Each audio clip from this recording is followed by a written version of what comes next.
The exercise trends, they come and go, but now we're learning about why a certain type of exercise or combination of them may be the key to longevity.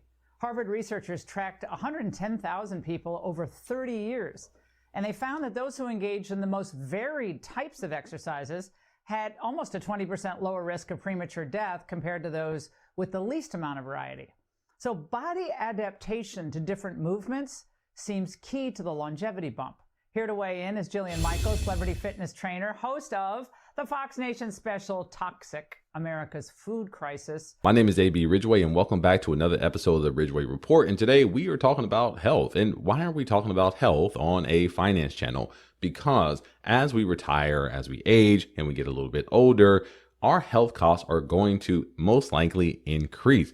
That means the deterioration of the body. We may start a new medication. We may have to take more medication.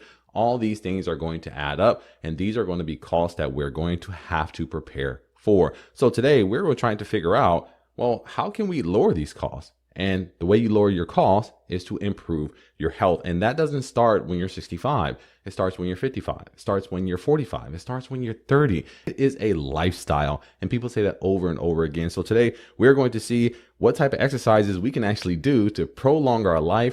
What's really surprising about this, I thought, is that the findings that they had seem to be that there's a longevity benefit at every level of physical activity, regardless of how much total time people spend exercising. Does that surprise you?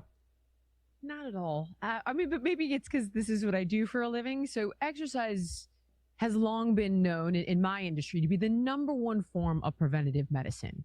And of course, I would love to tell people, do HIIT training and do strength training and have a step goal. That would be great. But the reality is, I just want to meet people where they're at. So doing anything is better than nothing. But it is unquestionable that there are exercise modalities you can engage in that will have a greater impact on not just your lifespan, but also your health span, meaning the quality of your life. I love what she's saying, the quality of your life. And that's one thing that I preach here as far as our financial plans are concerned, is that it's the quality of life that we're looking for, not just life in general. People say, well, I'm not going to be able to retire. You'll be able to retire. You may even be forced to retire and quit your job, and you might have to adjust your lifestyle. But what is the quality of life that you are willing to live? And not necessarily the one you're willing to live, because we're humans. And technically, we can adapt to any situation, whether it's prosperity or whether it's poverty. There's people still living in poverty today, and they're existing. But there's a difference between the retirement that you want and the retirement you're forced to live.